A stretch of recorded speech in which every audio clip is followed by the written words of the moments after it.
사랑의 하나님 감사합니다.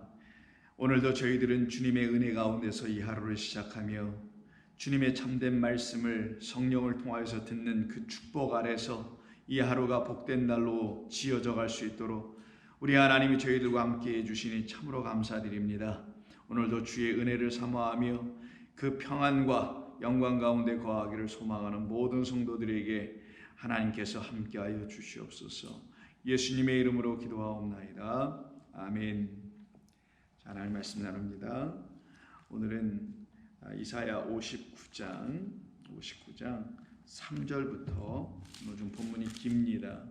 이사야 59장 3절부터 15절까지 읽도록 하겠습니다. 이사야 59장 3절부터 15절입니다. 함께 읽습니다. 이는 너의 손이 피해 너의 손가락이 죄악에 더러워졌으며 너의 입술은 거짓을 말하며 너의 혀는 악독을 내밀어 공의대로 소송하는 자도 없고 진실하게 판결하는 자도 없으며 험한 것을 의뢰하며 거짓을 말하며 악행을 잉태하여 죄악을 낳으며 독사의 알을 품으며 거미줄을 짜나니 그 알을 먹는 자는 죽을 것이요 그 알이 밟힌즉 터져서 독사가 나올 것이니라. 그 짠 것으로는 옷을 이룰 수 없을 것이요 그 행위로는 자기를 가릴 수 없을 것이며 그 행위는 죄악의 행위라. 그 손에는 포악한 행동이 있으며 그 발은 행악하기에 빠르고 무죄한 피를 흘리기에 신속하며 그 생각은 악한 생각이라. 황폐와 파멸이 그 길에 있으며 그들은 평강의 길을 알지 못하며 그들이 행하는 곳에는 정의가 없으며 굽은 길을 스스로 만드나니 무릇 이 길을 밟는 자는 평강을 알지 못하느니라. 그러므로 정의가 우리에게서 멀고 공의가 우리에게 미치지 못한즉 우리가 빛을 바라나 어두움뿐이요 밝은 것은 바라나 캄캄한 가운데 행함으로 우리가 맹인같이 담을 더듬으며 눈 없는 자같이 두루 더듬으며 낮에도 황혼때같이 넘어지니 우리는 강장한 자 중에서도 죽은 자 같은지라. 우리가 곰같이 부르짖으며 비둘기같이 슬피 울며 정의를 바라나 없고 구원을 바라나 우리에게서 멀도다. 이는 우리의 허물이 주의 앞에 심히 많으며 우리의 죄가 우리를 쳐서 증언하오니 이는 우리의 허물이 우리와 함께 있음이니라. 우리의 죄악을 우리가 아나이다.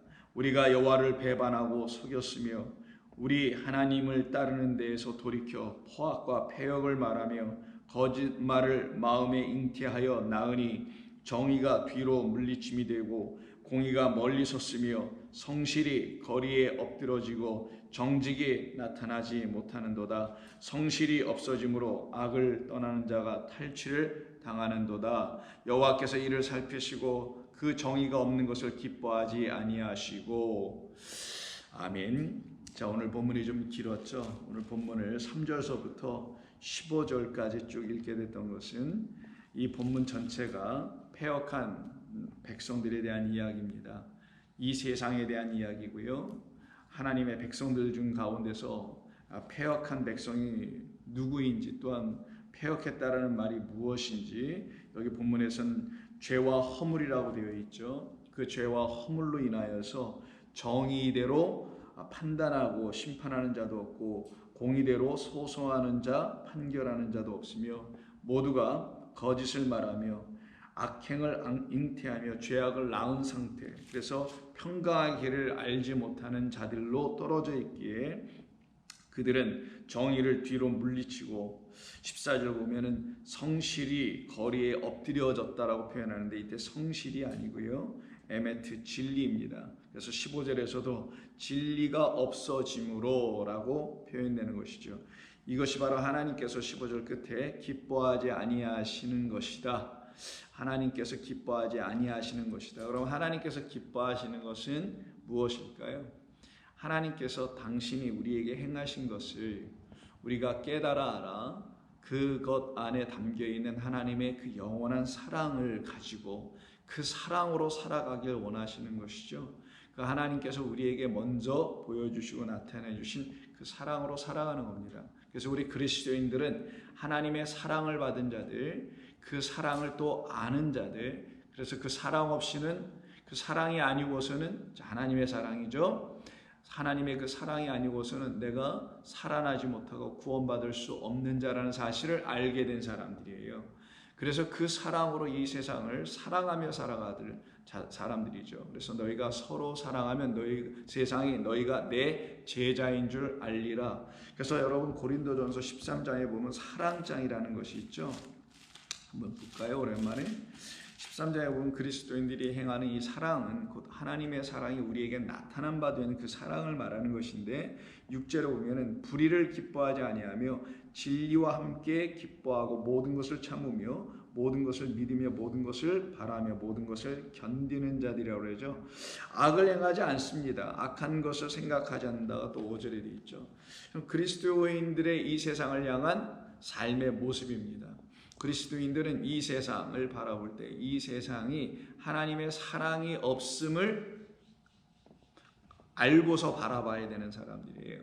이 세상을 단순히 우리 이 세상에 우리 인간이라는 사람들이 생각하는 선악이라는 어떤 그 잣대를 가지고 세상을 악하고 혹은 어떤 부분에 또 선하고 어떤 사람들은 악하고 또 어떤 사람들은 또 선한 이렇게 구분하여 보는 게 아니라 선악이라는 그 선악은 사실은 여러분 잘 아시는 인간의 도덕률과 윤리적 관점에서 빚어진 것이 선악 기준 아닌가요?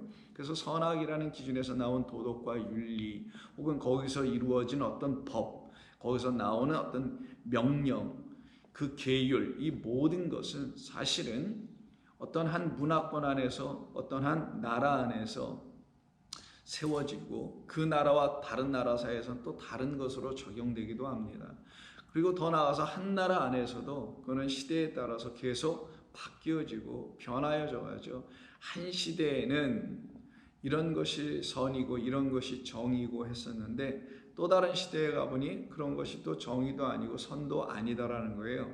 그래서 늘 날마다 그때그때의 사람들의 그 관념 혹은 그 시대와 사회가 함께 동의한 어떤 합의체에 근거하여 만들어진 것이 소위 정의라는 겁니다. 그래서 정의로운 사회라고 말하는 것은 그 시대가 말하거나 그 시대의 어떤 정치 체제라든가 사회적 약속이라든가 합의라는 것에 근거하여 거기에서 벗어나고 어긋나고 이탈하면 그것이 부정의, 정의롭지 못한 것이고 거기에 참여하여 들어오면 그들은 정의로운 사람들이 되게 되어 있죠.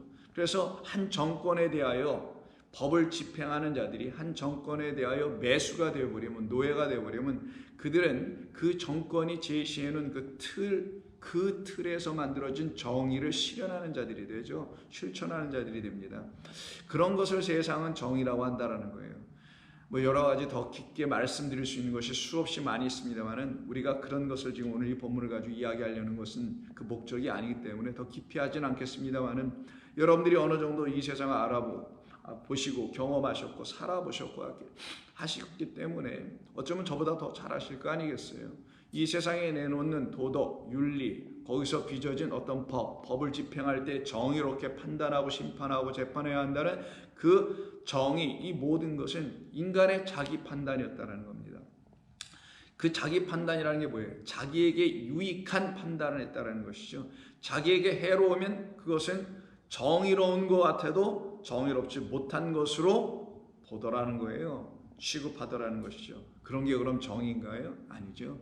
인간은 자기라는 육을 도모하기 위해서 자기를 중심으로 해서 모든 자기 밖에 있는 것은 판단의 대상으로 여기기 때문에 자기는 옳고 상대는 틀리다. 근데 이게 만약에 자기가 판단하는 자기가 큰 힘과 권력을 갖고 있을 땐 더 큰 문제가 되지 않겠습니까?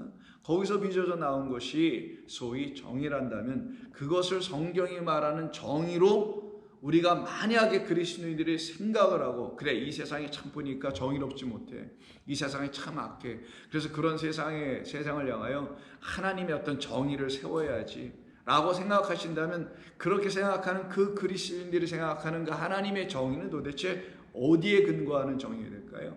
율법에 근거하는 건가요? 여러분 아시다시피 서양에 있는 모든 법들이 이 하나님의 법, 율법에 근거해서 나왔다는 사실도 여러분 대략은 아실 겁니다. 인간의 양심, 관계, 약속 뭐 이런 등등을 근거로 해서 로마법에서도 만들어지지만 이 헤브라이스틱, 그러니까 히브리적 문명의 영향을 받아서 구약 성경에 근거하여 법들이 많이 제정되어 있거든요. 그건 뭐 우리가 다 이렇게 아는 바입니다. 그러면 이 성경에 근거해서 만들어졌다라는 그 법이 성경에서 말하는 그런 법을 만들려고 하라고 하나님께서 말씀하신 것일까요? 그럼 성경의 오늘 본문에도 정의와 공의라는 말이 나오고요, 진리라는 말이 계속 나오는데 이런 말의 의미가 우리에겐 어떤 것으로 이해되어야 하는가? 이 세상 보니까 악해, 이 세상 보니까 부조리해, 이 세상 보니까 아주 부패하고 타락되어 있고 부정부패가 아주 심한 이 세상이라서 자기의 유익만을 구하고 살아가는 이 세상을 향하여 우리 그리스도인들이 그 세상을 어떻게 해야 되냐는 거죠. 그 세상을 정의롭게, 그 세상을 하나님의 공의와 하나님의 정의가 나타나게 하는 그 삶을 우리는 어떻게 살아가야 되는 건가?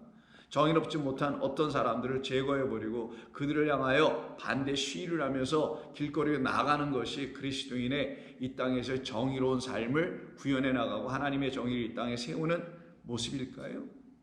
물론 그것도 하나의 방식은 될 수 있겠습니다만 그들은 곧바로 길거리로 나가자마자 또 다른 어떤 정치 집단에 의해서 매수당하고 이용당하고 그리고 결국은 버림받고 그래서 결국은 어려움을 당하는 기독교 전체와 혹은 그리스도인들 전체가 또 어려움을 당하게 되는 일이 벌어질 것이 자명합니다. 그러면 성도는 어떠한 정의와 공의와 어떤 진리를 가지고 이 세상을 향하여 살아가야 하며 이 세상을 향하여 선포해야 할까요? 그것이 오늘 우리 본문 3절 이하 15절이 우리에게 가르쳐 주려고 하는 바입니다. 특별히 오늘 본문에서는 어제도 말씀을 나눴었습니다만 정의와 공의에 대한 이야기가 끊임없이 언급되고 있습니다. 특별히 4절을 보시면은 공의대로 소송하는 자도 없고 진실하게 판결하는 자도 없다라고 되어 있는데요. 진실하게 판결한다는 말이 아니에요. 이게 부사가 아니고요.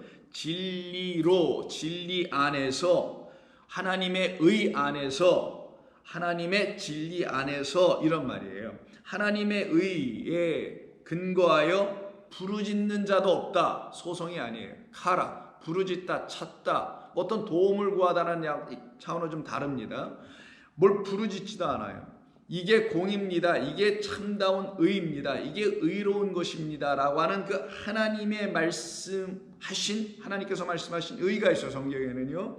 그 의 안에서 부르짖는 자도 없고 진리 안에서 샤파트, 판단, 심판, 그래 그 진리로 판단해 줘야지 인간의 도덕률과 양심과 그리고 윤리 혹은 어떤 인간이 생각할 수 있는 가장 상식 이런 걸로 판단해주는 그 차원을 그리스도인들은 넘어서 하나님의 백성들은 거기를 이미 뛰어넘어야 하는 것이고 넘어서 무엇으로 해야 되냐? 하나님의 의와 하나님의 진리로 판단하며 그거를 세워가는 자들이 되어야 한다는 것이에요. 그런데 그러지 못하더라는 거예요. 4절이. 그런 자가 없으며 험한 것을 의뢰하였다. 이거는 창세기 1장 2절에 보면 그 땅에 대한 상태를 이렇게 표현하는 거 여러분 잘 아실 겁니다. 혼돈하고 공허함이 할 때 그 공허 있죠. 이 단어예요. 토후라는 단어인데 이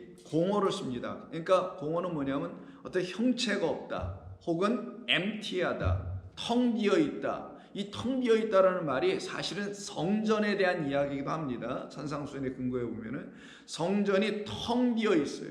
그 텅 비어 있는 것을 뭐라고 하냐면 어리석다라고 또 말하는 거예요. 어리석다 하는 사람들을 좀 안 좋은 비속어로다가 뭐 머리가 비었다 이렇게 표현하잖아요. 텅 비었다. 참된 것을 갖고 있지 못하고 거짓된 것으로 가득 차 있는 그 상태를 사실은 formless, 폼이 없다. 형체가 없다, 실체가 없다, 진리가 없다라는 그런 차원이에요. 그래서 허망한 것을 의뢰한다기보다는 그 진리가 없는 빈 껍데기에 거짓으로 가득 채워진 것을 근거하여 의뢰하며 그러니 결국은 거짓을 말하며 악행을 잉태하더라라고 말씀합니다.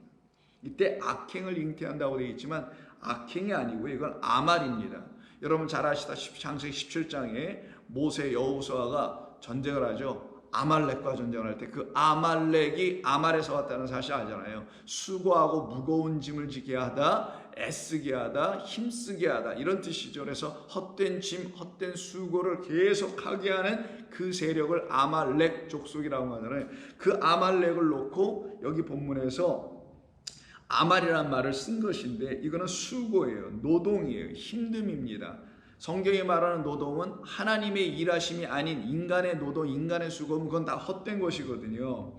그래서 그것을 잉태하였다. 자기 수고를 자기 안에다 가졌으니 결국 죄악을 낳더라. 그러면 하나님이 원하시는 그 열심이 우리 가운데, 하나님의 역사하심이 우리 가운데 나타나지 않고 자기의 일과 열심이 나타나게 되니 결국은 죄악을 생산해내더라, 해산해내더라라는 거예요.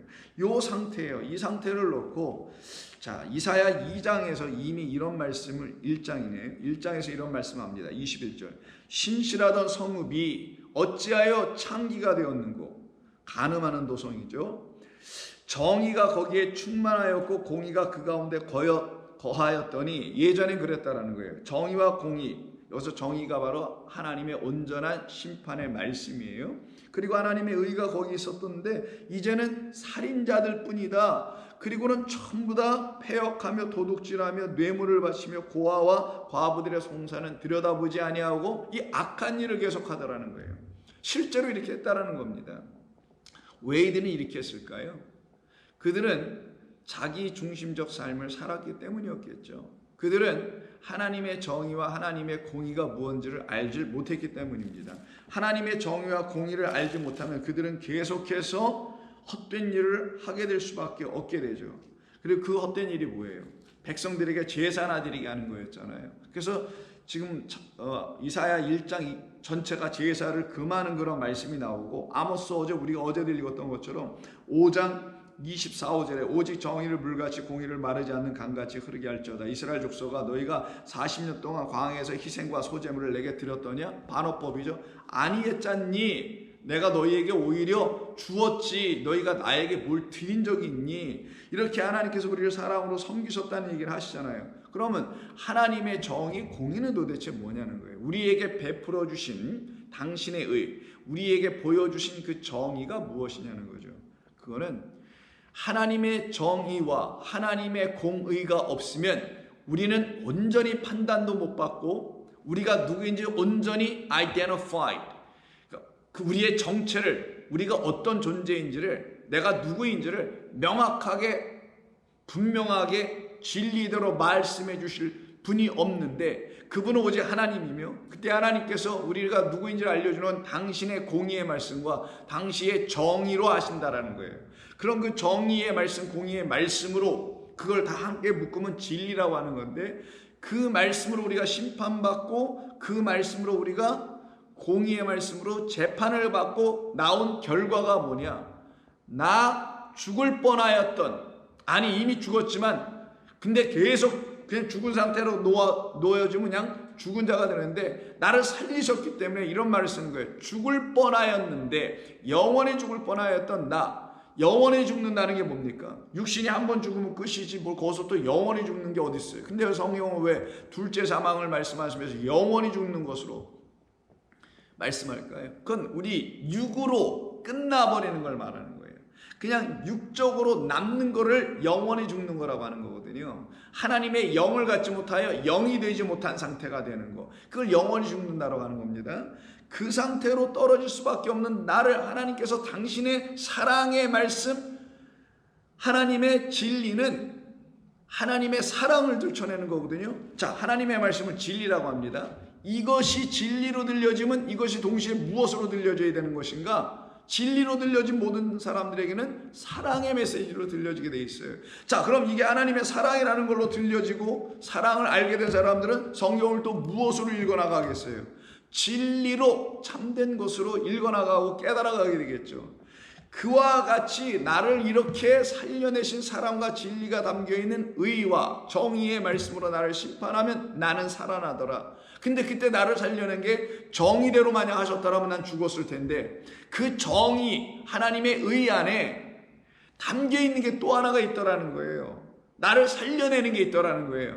의의 기준에 보면 나는 반드시 그 의에 이루지를 못하니까 죄인이고 범죄한 자라, 죽임당하는 것이 마땅하고 버림당하는 것이 마땅한데도 불구하고 그 의, 정의에 따라서 나를 심판하셨는데 내가 살아나더라는 거예요. 무엇으로 살아났을 거라는 거죠? 어떤 것이 우리를 살려냈냐는 거죠. 정의와 공의는 우리를 다 죽입니다. 하나님의 의에 달할 수가 없기 때문에 그래요. 그때 하나님께서 우리에게 보여주신 것이 있어요. 율법 외에 하나님의 또 다른 의가 나타났으니라는 겁니다. 율법 자체도 하나님의 의인데 이 의, 이 정의와 공의의 근거에 보면 우리는 하나님의 의에 달할 수가 없는 자. 왜? 지킬 수가 없으니까. 그런데 율법 외에 또 다른 것이 나타났네. 그게 뭐예요? 십자가에서 이루신 하나님의 의다. 그게 뭐예요? 죽음 사랑을 통하여 우리를 당신에게 묶어버리시는 거잖아요. 그래서 내가 너를 이와 같이 사랑하였다라는 하나님의 사랑의 이야기를 이 의의 말씀 가운데 붙여줬다라는 거예요. 그러면 율법이라는 하나님의 의에 또 다른 의가 붙었다라는 거죠. 그게 뭐예요? 예수 그리스도로 말미암는 하나님의 구원의 사랑의 의예요.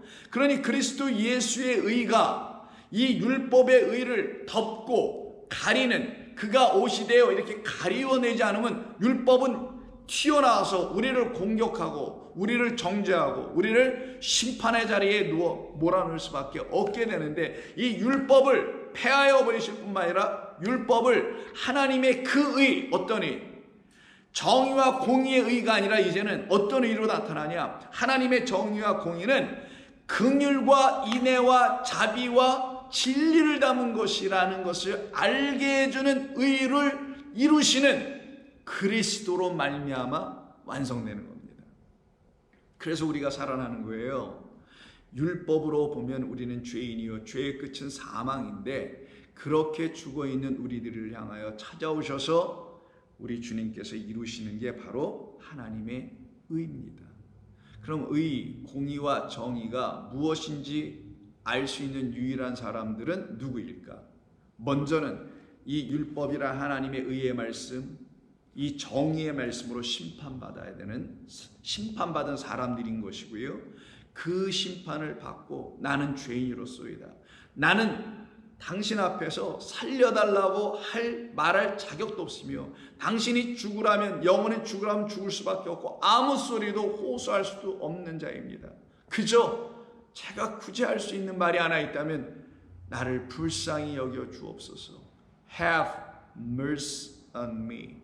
나에게 자비, 당신의 은혜, 그 사랑, 그 긍휼, 이 심판의 이야기 속에서도 그 긍휼이 끊임없이 있었던 것처럼 그 심판의 이야기 속에서도 당신의 자비아이가 흘러가고 있었던 그 자비와 그 긍휼과 그 사랑을 내게도 허락해 주옵소서. 이거밖에 내가 구할 것이 없습니다, 주님. 이라고 고백하는 사람들에게 스가랴서 7장 9절에서 말씀하는 거예요. 만군의 여호와가 이같이 말하여 이르시기를, 너희는 진실한 재판을 행하며, 그 재판을 행하는 사람들은 어떤 것으로 재판할 것이냐? 내가 너희를 이렇게 재판했을 때 너희에게 이것을 부어준 것처럼 너희도 재판할 때 이것으로 재판하라. 인간의 도덕률과 윤리와 그리고 정의의 잣대라는 문화적 코드 같은 것, 정치적 이해 관계 속에서 하는 사회적인 합의체, 이런 걸로 하지 말고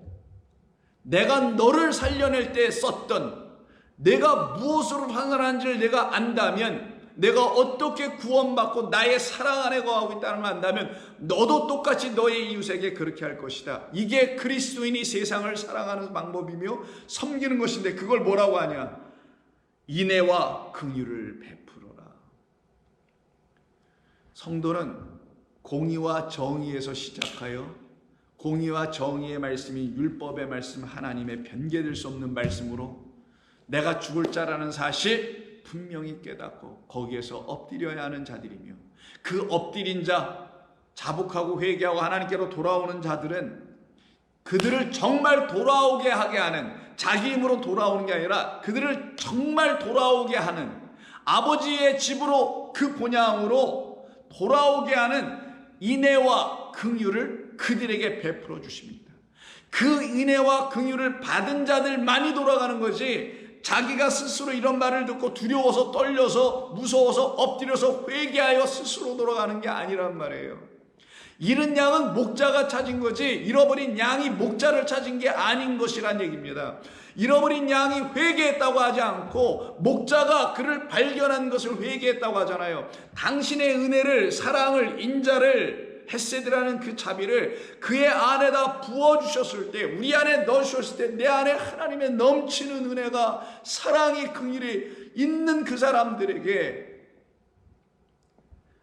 사람들에게서는 그들을 성도라 하죠. 그걸 베풀 수 있는 자들이 되지 않을 방법이 없어요. 이것으로 세상을 사랑하고 이것으로 세상을 섬기는 거예요. 우리가 해야 할 일들은 세상이 내놓는 그런 정의라든가 세상이 내놓는 그런 것으로 하는 게 아닙니다. 그래서 그리스도인들은 이 세상에서 왕따 될 수밖에 없어요. 만약에 이렇게 하나님의 말씀을 깨달은 어떤 판사가, 어떤 검사가, 어떤 변호사가 이 세상의 법정에서 긍휼과 인내 이것으로 재판을 할 수 있을까요? 못합니다. 할 방법이 없어요. 그래서 그와 같이 하는 사람들은 이 세상에서 버림받게 됩니다. 그게 우리 그리스도인들의 박해예요. 그 세상 법을 따라갈 수가 없기 때문인 거예요. 그 분야에서 종사하시는 분들은 저보다 더 잘하실 겁니다. 그러나 우리 성도들을 하나님께서 부르셔서 당신의 긍휼, 은혜, 그리고 그 모든 것이 하나님이 나를 살리시려고 하신 그 하나님의 거룩한 일이었고 그것만이 이 세상의 유일한 참된 것이구나 라는 것을 깨달을 때 그게 진리인 걸 아는 거예요. 왜? 그게 참되니까. 다른 어떤 것은 나를 살려내지 못하고 다른 어떤 것은 항상 상대적이고 항상 대등적 관계가 있고 가치를 서로 비교하는 것들이 있지만 절대적인 것이 없다라는 거예요. 이 세상에는. 근데 오직 하나가 있네요. 저와 여러분을 살려내신 그것, 하나님의 영원하신 사랑입니다. 그 사랑이 우리 가운데 들어올 때 우리는 우리가 지금까지 나를 위해서, 내가 소속되었던 조직을 위해서, 단체를 위해서, 혹은 우리가 지금 모여있는 이 교회나 어떤 교단이나 어떤 더 넘어서는 기독교라는 어떤 종교나 이런 것을 위해서 정의를 행하고 한다면 그들은 반드시 어떤 일을 하냐? 자기 손에 피를 묻히게 될 것입니다. 그 자체가 불의한 것이기 때문에 그럴 수밖에 없을 겁니다. 그래서 3절에서 이는 너의 손이 피에 너의 손가락은 죄악에 이미 더러워졌으며 너의 입술은 거짓을 말하며 너의 혀는 악독을 낸다고 합니다. 피를 묻혔는데 왜 갑자기 더러워진 것은 이해할 수 있어요. 근데 입술은 왜 거짓을 또 여기서 말한다고 할 거냐고요. 다 연결되어 있기 때문인 거예요. 이 더러워졌다라는 말이 바로 어떤 것이냐? 곧바로 연결된 입술은 거짓을 말하게 하는 그 더러움이에요. 우리 입술이 거짓을 말한다, 참된 것을 말하지 못한다, 하나님의 그 사랑의 그 본질을 이야기하지 못한다 라고 하면 하나님의 말씀을 진리로 보질 못했다라는 것이니 내 입술은 거짓을 말하고 있다라는 거예요. 그 상태를 놓고 죄악에 더러워진 자들이라고 합니다. 이 더러워졌다라는 건 여러 가지 의미가 있는데 이 말씀을 이사야를 통해서 먼저 보면 63장 3절에 이런 말을 합니다. 만민 가운데 나와 함께한 자가 없이 내가 홀로 포도즙 틀을 밟았는데 내가 노함으로 말미암아 무리를 밟았고 포도즙 틀에서 포도 알갱이 송이를 밟은 게 아니라 하나님 그걸 비유로 삼아 내 어떤 무리들을 밟았다고 합니다. 분함으로 말미암아 짓밟음으로 그들의 선열 피가 내 옷에 튀어 내 의복을 더럽혔다 할 때 요 단어 가알이라고 하거든요. 이 말을 씁니다. 이거는 defile, 오염되거나 혹은 지저분해지거나 더러워지는 거예요. 근데 이게 지금 옷에 튀는 것을 말할 때 쓰는 것뿐만이 아니에요. 말라기서 1장 7절을 보면 제사장들이 하고 있는 죄가 있었습니다. 그 죄가 어떤 것인지를 볼까요? 7절이에요. 너희가 더러운 떡을 나의 제단에 드리고도 말하기를 우리가 어떻게 주를 더럽게 하였나이까 하는도다. 이는 너희가 여호와의 식탁은 경멸히 여길 것이라 말하기 때문이라. 하나님이 내주시는 식탁에는 하나님이 주시는 떡이 있는데 그 떡이 무엇인지를 모르고 먹고 살아가고 있었던 제사장들이 하나님께 드린 떡은 뭐겠냐고요? 그 진설병이.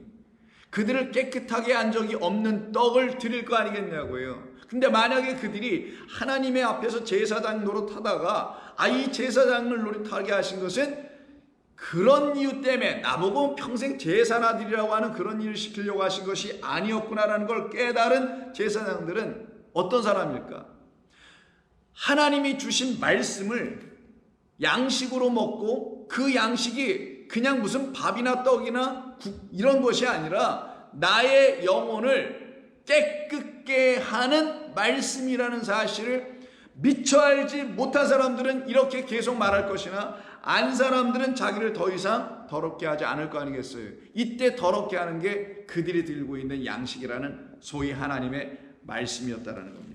그 다음 12절에도 나타납니다. 그러나 너희는 말하기를 여호와의 식탁은 더러워졌고 그 위에 있는 과일 곧 먹을 것은 경멸히 여길 것이라 하여 내 이름을 더럽히는도다.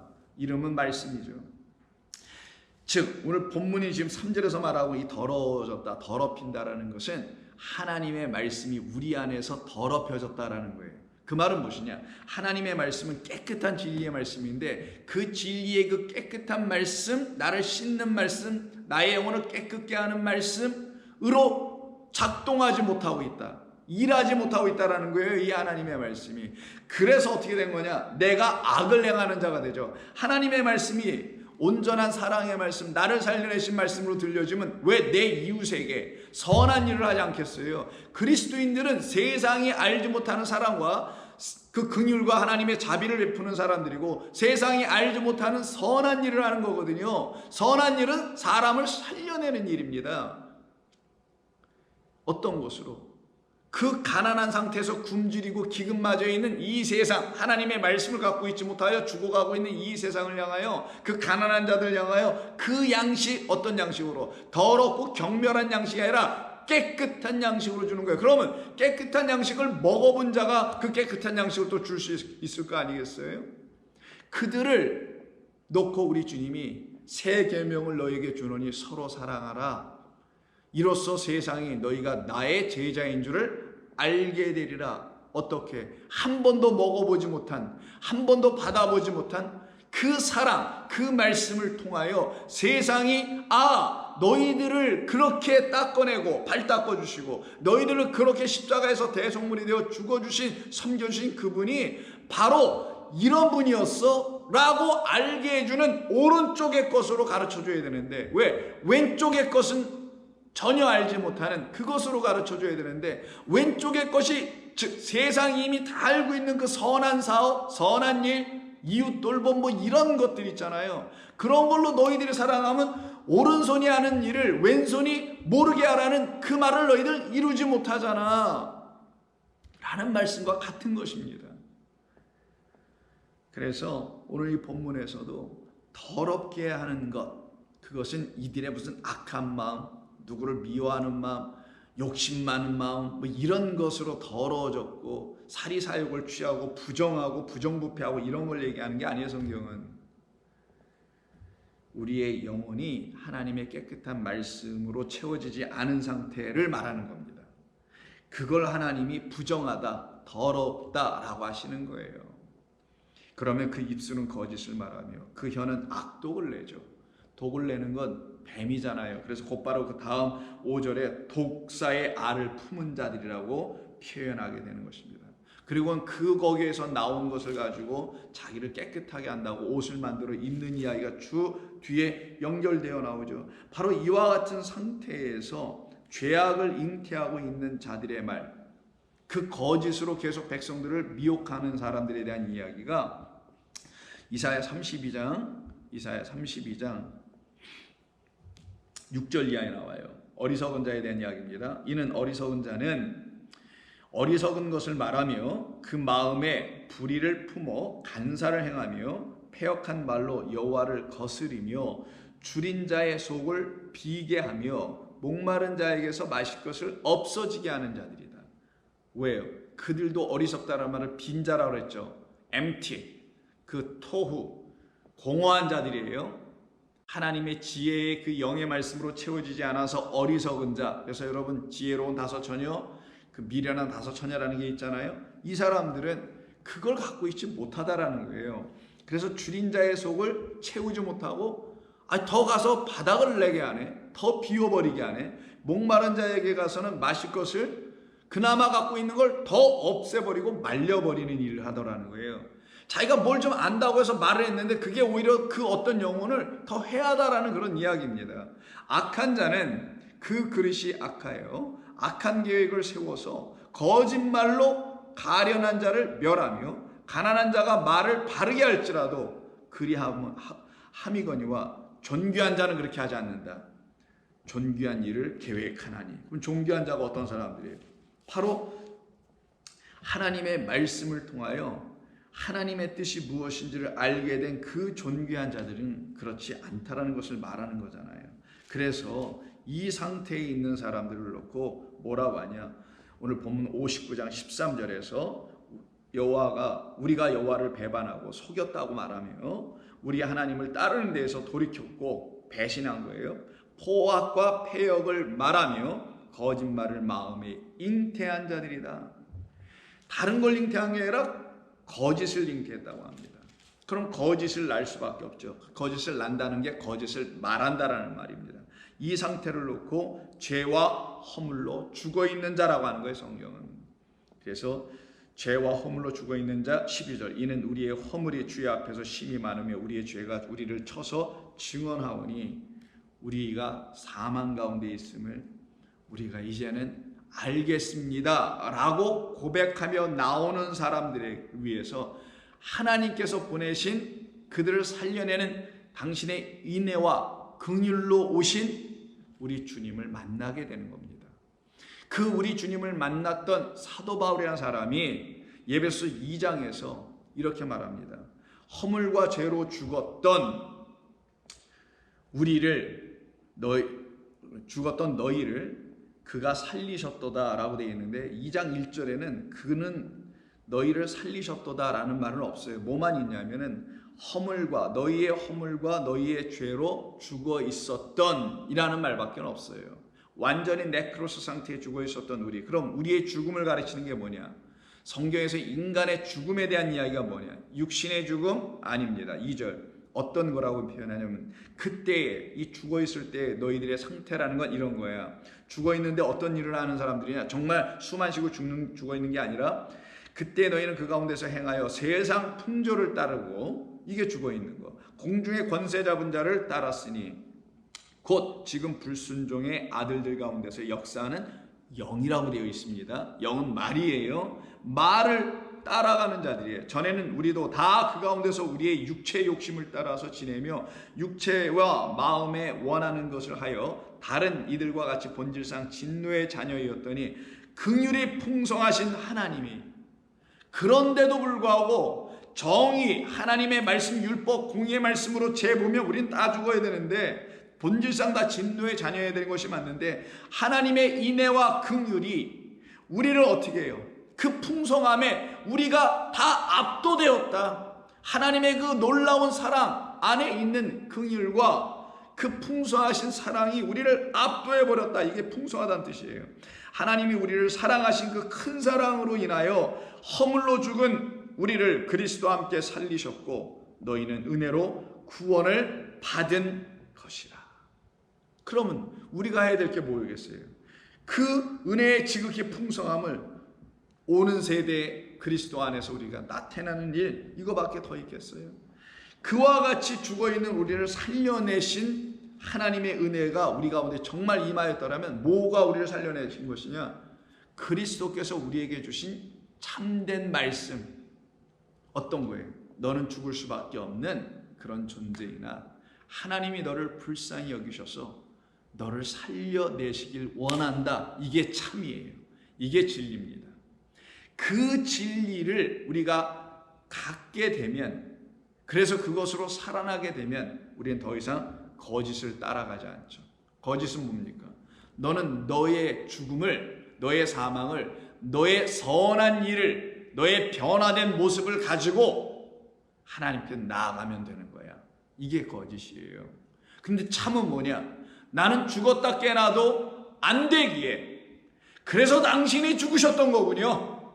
내가 만약에 내 스스로 변화할 수 있고 어떤 모종의 힘을 통하여 나를 변화시킬 수 있는 나를 갈고 닦음과 나를 어떻게 만들어가며 애씀을 통하여 내가 뭔가를 하나님 앞에서 나의 어떤 것을 통해서 하나님의 의에 조금이라도 달할 수 있는 것이 내게 있다면 나는 그걸 들고 나가서 할 수 있을 터인데, 내게 그런 것이 하나도 없네요 라고 말해야 하는데, 그게 참인데 그렇지 못하고 거짓은 뭐라고 말하냐? 내가 이만큼 변했네요. 내가 이만큼 하나님 앞에서 나설 수 있는 자가, 설 수 있는 자가 됐나요? 하나님 감사합니다. 나를 날마다 이렇게 좀 변화시켜 주셔서.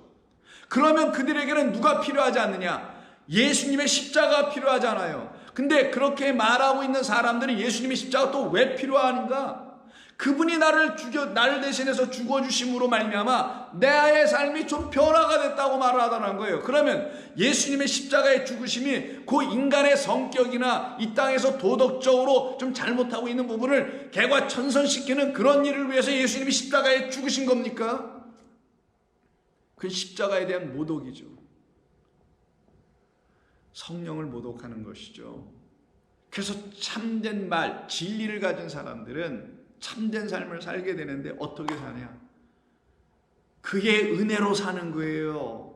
근데 참된 말을 갖지 못하고 거짓된 말을 배워서 가진 사람들은 그의 의로 살지 못하고 자기의 의로 살게 돼 있어요. 본인들은 내가 언제 나의 의를 내세웠습니까? 말하지만 예수님의 십자가야, 즉 율법의 하나님의 의를 또 나타내준 그 십자가에 나타난 하나님의 사랑이라는 그 의를 받지 못한 사람으로 살아가고 있기 때문인 겁니다. 그래서 4장 25절에서 그런즉 거짓을 버려라. 거짓을 버리고 각각 그 이웃과 더불어 참된 것을 말하라. 왜? 이웃은 서로 사랑의 관계가 이미 형성되어 있는 자들이잖아요. 그래서 그런 사람들은 이웃과 더불어 참된 것을 말하라. 1차적인 이웃은 나를 이웃 삼아주신 우리 주 예수 그리스도, 그 이웃과 더불어 참된 진리를 서로 말할 수 있는 자. 여러분 안에 계신 그리스도, 성령, 하나님이 계세요. 여러분 안에. 이것도 모르면 안 되지. 내 안에 계신가? 그 계시다는 의미 또 뭔가? 이렇게 헤매면 안 됩니다. 여러분 안에 계신 하나님 그리스도 예수께서 여러분의 이웃이란 말이에요. 그래서 가장 가까운 이웃은 내 옆에 있고 1km 뒤에 떨어진 내 이웃이 아니고요. 이웃 사촌도 아니고 가장 가까운 이웃은 내 안에 계셔야 되는 거 아니겠어요? 그 이웃과 더불어 참된 것을 말하는 자들이 진짜 자기의 이웃, 강도 만난 자들을 볼 수 있지 않겠냐고요. 그 강도의 구렬에서 나와서 사람들을 해하여 강도 만나 거반 죽어가고 있는 이 세상, 자기들이 만들어놓은 정의, 공의, 재판 이런 것으로 살아가고 있는 그들을 향하여 참된 것을 말할 수 있는 자들, 이들이 27절 마귀에게 틈을 주지 않는 자들, 도둑질하지 않는 자들이 되는 거예요. 그래서 28절 도둑질하는 자는 다시 도둑질하지 말고 하나님의 말씀을 너희가 스스로 훔쳐다 쓰지 말고 그냥 아무거나 말을 갖다 써서 그냥 도용해서 너희들의 이익을 위하여, 교회 부흥 성장을 위하여, 어떤 사람은 막 그냥 위로나 해주기 위해서 쓰는 걸 다 도둑질하는 게 말라기서 말씀 아닙니까? 나를 도둑질했다, 11조를 도둑질했다, 이런 도둑질을 하고 있는 그런 상태에서 딱 끊어져 돌이켜 이제는 가난한 자에게 구제할 수 있도록 그 긍휼 엘레모스를 주는 거죠. 그의 안에다 주는 거예요. 하나님의 긍휼을. 그래서 구제할 수 있도록 자기 손으로 수고하여 무엇을 하라? 진짜 선한 일을 하라. 무릇 더러운 말은 너희 입 밖에도 내지 말고 오직 덕을 세우는 데 소용되는 대로 선한 말을 하여 듣는 자들에게 은혜를 끼치라. 그럼 은혜를 끼치는 선한 말이 뭐예요? 여러분들의 선한 일을 하는 그런 말을 하고 사람들에게 그냥 불편해도 좋은 게 좋은 거예요, 이런 것이 선한 말입니까? 아니, 어떤 게 선한 말이냐고요? 즉 다른 말로 하면 은혜를 끼치는 선한 말이 뭐냐고요? 그리스도의 은혜, 하나님의 은혜를 나타나게 하는 선한 말이라는 거예요. 근데 그런 말을 못하고 가가지고 그냥 사람 위로하고 친절하게 해서 결국 누구의 은혜를 끼치고 와요? 자기의 은혜나 끼치고 오는 사람들, 이들이 무슨 그리스도인들이냐고요. 은혜는 오직 하나님에게만 있는 거예요. 은혜와 진리가 충만하다는 독생자 안에 있는 그 은혜와 진리를 만난 사람들은 그 은혜를 진리로, 그 진리가 은혜였음을 그 이웃들에게 가서 끼치는 자, 나타나게 해주는 자, 들려주게 하는 자들 거 아니에요. 그럼 그들이 그리스도를 듣고 진리를 듣고 참된 것을 듣겠죠. 그걸 선한 말을 하는 거라고 하는 거예요, 성경이. 그걸 은혜를 끼치는 거라고 하는 겁니다. 그게 진짜 구제. 그 구제하는 일을 너희가 하라. 이게 죄와 허물로 죽었던 우리가 드디어 살아나서는 거짓이 떠나고 참된 말, 참된 말은 참된 영, 진리의 영이 온 거예요. 참된 말은 참, 진리, 말은 영. 그래서 진리의 영을 우리에게 보내주겠다는 그 진리의 영이 우리 가운데 있으니 진리를 말하게 되네요. 그래서 30절에서 하나님의 성령을 근심하게 하지 말라. 그 안에서 너희가 구원의 날까지 인치심을 받았다. 성령을 근심하고 모독하는 일, 깨달아 알지 못하여 자꾸만 헛된 말만 하고 있는, 그래서 자기가 무슨 말을 하고 있는지도 몰라. 다 하고 나니까 자기 영광의 이야기만 하고 있다든가, 이런 상태가 되게 하지 말라라고 사도 바울은 말하고 있는 겁니다. 그러면 어떤 사람들이 그 죄와 허물에서 벗어나는가? 이렇게 하나님의 은혜로 말미암아. 은혜는 뭐예요? 그 참된 하나님의 말씀을 깨끗한 말씀으로 다시 들은 사람들, 그리스도 예수라는 그 영, 하나님의 영에서 듣는 사람들. 영은 뭡니까? 육이 아닌 거예요. 육이 뭐예요? 사람입니다. 사람으로 듣지 않고, 사람으로부터 듣지 않고, 사람이 만드는 전통과 유전과 종교와 뭐 등등의 것들, 이런 것들로 듣지 않고 하늘에 계신 아버지 하나님 그 영으로 듣는 거예요. 그의 영 안에서 들을 때 그들은 깨끗한 말씀을 갖게 됩니다. 깨끗한 말씀이 그들에게 양식이 되는 거예요. 그럼 그들은 더럽혀지지 않아요. 그러면 선한 말을 할 수가 있는 사람들이 되고, 죄와 허물에서 벗어나게 되고 참된 공의와 정의를 베풀 수 있는 자가 돼요. 세상에 말하는 공의 정의가 아니라 은혜와 긍휼과 인애가 담겨있는, 날 살려내신 하나님의 사랑이 담겨있는 그 정의의 말씀을 할 수 있다는 거예요. 그러면 용서 못할 사람이 어디 있겠어요? 용서 못 받을 사람이 어디 있겠어요? 그런 사람들에 의해서 용서 못 받을 사람들이 없으며, 그런 사람들도 용서 못 해줄 사람이 어디 있겠냐고요. 다 해줄 수 있는 거지. 그래서 자기 자신을 더럽히지 않았던 대표적인 사람이 한 사람이 있죠. 바로 하나님의 심판을 온전히 받아서 하나님만이 진짜 심판관, 재판장, 판사이십니다 라고 말하는 그 말의 뜻을 이름으로 갖고 있는 사람이 바로 다름 아닌 다니엘입니다. 다는 딘과 엘의 합성어예요. 하나님은 딘이시다. 딘은 재판관 혹은 재판하다, 심판하다, 판단하다. 하나님만이 당신의 의의 말씀으로 정의롭게, 온전하게, 그리고 완전하게 심판하실 수 있는 분입니다. 당신만이 그러니 당신만이 내게 뭐가 되길 원해야 되는 거예요, 성도들은. 다니엘에게도 그랬던 것처럼 You should be my judge. 당신은 나에게 반드시 다른 인간이 심판자, 판단자, 말하는 자가 되게 하지 말고 당신만이 나에게 사형언도도 내려주시고 생명의 말씀도 주셔서 살려내실 유일한 judge, 재판장이십니다 라는 이름의 뜻을 갖고 있는 다니엘은 그 심판, 그 재판 온전히 하나님으로부터 받고 살아난 사람이에요. 그래서 다니엘서 1장 8절에 그 사람들이 다니엘의 세 친구와 더불어서 그 뽑혀가지고 왕족들 중, 귀족들 중에 사람들이 이렇게 뽑혀서 느부갓네살 왕인가? 여기 누구 때입니까? 뭐 그때 왕 당시에 페르시아니까 느부갓네살은 아니겠군요. 그때 당시에 왕을 섬기는 사람들로 삼아냈거든요. 그래서 왕궁에 가서 일을 해야 되는데, 그럼 왕궁에서 주는 음식을 먹어야 되잖아요. 근데 그 음식을 안 먹네. 이 말의 의미가 뭐겠어요? 세상 왕이 주는 음식을 먹지 않는다라는 거예요. 어떤 왕이 주는 걸 먹냐?